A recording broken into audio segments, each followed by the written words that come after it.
ذوالقرنین 2019 میں ایک legal aid authority بنی جو کہ ابھی تک قائم ہے، فعال ہے یا نہیں ہے، کس طرح سے کام کر رہی ہے، یہ تمام معلومات آپ نے ہمیں دینی ہے۔ دیکھیں 2019 میں کے آرڈیننس کے تحت پہلے اس کو قائم کیا گیا، پھر اس کا نوٹیفیکیشن ہوا اور نوٹیفیکیشن ہونے میں بھی کئی ماہ لگ گئے۔ اس وقت تحریک انصاف کی حکومت تھی اور یہ سابق وزیر اعظم جو ہیں، جو چیئرمین پی ٹی آئی بھی ہیں، ان کا یہ ایک برین چائلڈ تھا، ان کا خواب تھا کہ عوام کو سستا اور فوری انصاف ان کی دہلیز پہ ملا جائے۔ جو وکلاء کی بھاری فیسیں جو عام لوگ ہیں وہ کھانا پینا افورڈ کرنا مشکل ہوا ہے، تو وہ کیسے افورڈ کریں گے؟ اس لیے ان کو سستے اور فوری انصاف کے ساتھ مفت قانونی امداد جو حقدار لوگ ہیں جو وکیل نہیں کر سکتے ان کو فراہم کی جائے۔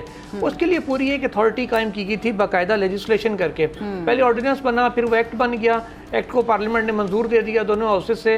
اس کے بعد نوٹیفیکیشن ہو گیا اور ڈاکٹر عبدالرحیم ایوان صاحب جو ہیں اس کے ڈی جی یعنی کہ سربراہ تعینات کیے گئے۔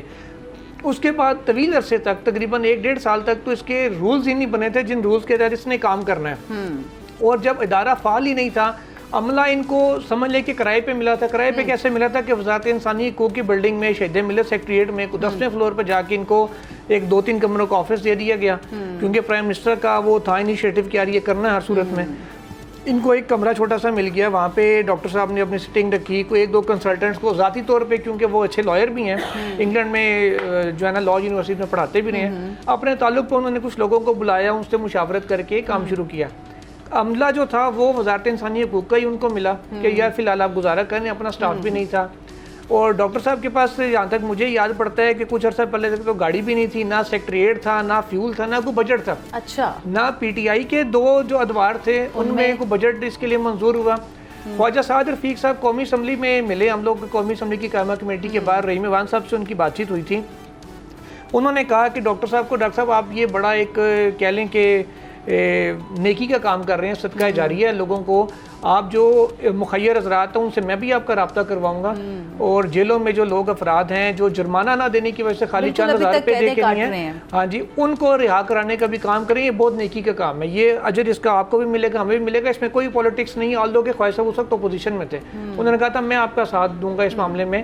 اچھا، اب خواجہ صاحب کے پاس 2-2 3-3 وزارتیں ہیں، 1 سال اس گورنمنٹ کو بھی ہو گیا ہے، تو وہ ساری باتیں خواجہ صاحب کو بھی شاید یاد نہیں ہے کیونکہ اتھارٹی ابھی تک غیر فعال ہے۔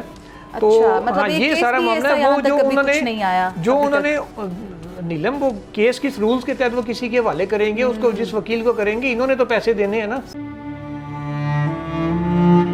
عوام کے لیے ایک اور مشکل، آٹے کی عدم دستیابی پر عوام پریشان۔ آٹے کی فراہمی خاصی مشکل کا شکار ہے اور عوام کو مشکلات کا سامنا ہے۔ شدید گرمی میں یوٹیلیٹی سٹورز کے باہر لمبی لمبی قطاریں۔ گھر میں آٹا نہیں ہے، گھر والے جو ہے نا ہم لوگ تندور کے آٹا لے کے، روٹی لے کے جو ہے نا اسی پہ ہی گزارا کر رہے ہیں۔ بول نے نبھائی صحافتی ذمہ داریاں، پہنچائی گھر گھر یہ آواز۔ یوٹیلیٹی سٹور سے سستے آٹے کا حصول شہریوں کے لیے خواب بن گیا۔ بول نیوز حقائق سامنے لے آیا ہے۔ آؤ مل کر آواز اٹھائیں، پاکستان کو بدلیں بول کے ساتھ۔ بول بنا عوام کی آواز، عوامی شکایت پر بول نے کیا متعلقہ اداروں سے مطالبہ۔ صبح 6 بجے سے آ کر یہ لوگ آٹے کا انتظار کرتے ہیں۔ 7 بجے آئی ہوں اور نہیں مل رہا ہے آٹا، پیسے نہیں ہوتے تھے ادھارے لے کر آتی ہوں۔ وہ کہتے ہیں جی 7 کھجور لازمی لیں، ہمارے پاس آٹے کے پیسے نہیں ہوتے تو کھجور کہاں سے لیں؟ کیونکہ بول ہے پاکستان کا نمبر 1 نیوز چینل۔ سبسکرائب کریں اور بیل دبائیں تاکہ کوئی خبر رہ نہ جائے۔